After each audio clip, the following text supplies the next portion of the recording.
तो hello guys, welcome back to my YouTube channel. Title तो तुम लोगों ने पढ़ ही लिया होगा। मेरे पास भर भर के डीएम आते हैं कि सचिन भाई, is CA easy? CA tough तो नहीं है? तो भाई नहीं नहीं, सीए बिल्कुल टफ नहीं है। सीए में पास परसेंटेज 80 है। मतलब 100 बच्चा बैठता है तो 80 लोग पास हो जाते हैं। और गली गली में सीए भरे पड़े हैं। एक स्टेट में लगभग 10,000 20,000 सीए बैठे हैं। और हाँ, लेकिन सीए की ना जो सैलरी है वो फिर 20,000 पर मंथ है।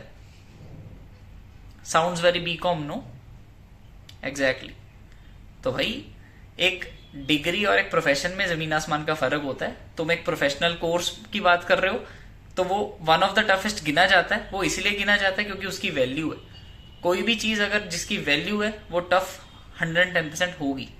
क्योंकि अगर वो टफ नहीं होगी ना तो उसकी वैल्यू नहीं होगी। देखो, तुम एक ऐसे प्रोफेशनल कोर्स की बात कर रहे हो जो तुम्हें एक बढ़िया फ्यूचर सिक्योर करने में हेल्प करता है, और इसका टफ होना लाजमी है। मतलब आईसीआई एक पास परसेंटेज 10% 11% इसीलिए सेट करता है ताकि हर चौथी गली में से उठ के कोई रामश्याम सीए ना बन जाए। ठीक है? तो अगर तुम चाहते हो यार कि लाइफ बनानी है तो मेहनत तो करनी पड़ेगी।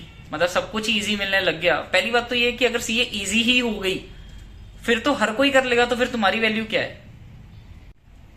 आई hope you are getting my point, right? Because इस कोर्स का टफ होना बनता है। ठीक है, बट ऐसा भी नहीं है कि इतना ही टफ है भाई कि कोई बन ही नहीं रहा, कोई कुछ कर ही नहीं पा रहा। सीए कर रहे हैं ना लोग, मैं भी बनाऊं, कोई और भी इतने लोग बने हैं।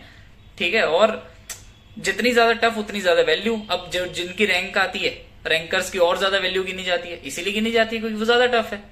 बट सीए करने के लिए ना तुम्हें एक होता ना टफ या इजी, ये चीज को साइड में रख देना चाहिए, क्योंकि इसका फैक्चुअल आंसर तो ये है कि हाँ भाई, सीए एक सर्टेन लेवल पे टफ है।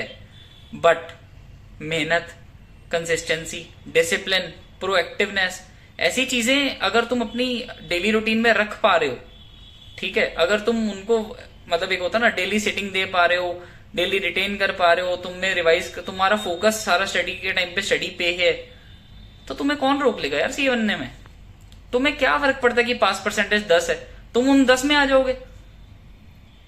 तुम्हें क्या फर्क पड़ता है कि कोर्स टफ है? तुम मतलब एक होता ना, तुम उस स्टैंडर्ड के ऊपर अगर अपने आप में डेली रूटीन में अपनी परफॉर्मेंस रखोगे तो तुम बस सीए हो, बस। और क्या चाहिए? तुम्हें क्या फर्क पड़ता है कि आईसीआई ने कितना पास परसेंटेज रखा है, सीए टफ है, इजी है, मेरे चाचा का लड़का नहीं कर पाया, उसके फाइनल में 6 अटेम्प्ट लग गए। हो सकता है भाई वो नहीं पढ़ रहा होगा उतना, तुम पढ़ सकते हो, तुम तो कर लोगे ना। तुम अपनी मेहनत पे भरोसा रखो। ठीक है? तो ये एक होता ना स्टूपिड बेसिक क्वेश्चंस के पीछे भागना छोड़ दो कि यार सीए तो टफ है। हाँ तो टफ है भाई, कल को तेरे को अच्छा फ्यूचर चाहिए कि तेरे को भी वो बीकॉम वाली नौकरी चाहिए? चाहिए ना, एक रिस्पेक्टेबल डिग्री चाहिए ना, एक प्रोफेशन चाहिए ना भाई साथ में। सीए जिंदगी भर साथ चलेगी भाई, याद रखियो।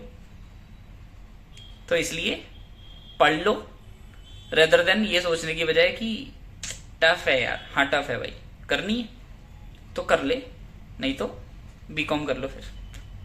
फिर बीकॉम वाली जॉब मिलेगी। फिर जब तुम अपने ही ऑफिस में किसी सीए को सेम काम करते ज्यादा पैसा लेते देखोगे, तब तुम कहोगे अरे यार मैं वैसे कर ही सकता था। है ना? मतलब लाइफ टाइम का सवाल है भाई ये। तो लाइफ टाइम का सवाल ये है कि तुम्हें फ्यूचर कैसा चाहिए, ना कि ये सवाल है कि सीए टफ है कि नहीं। ठीक है?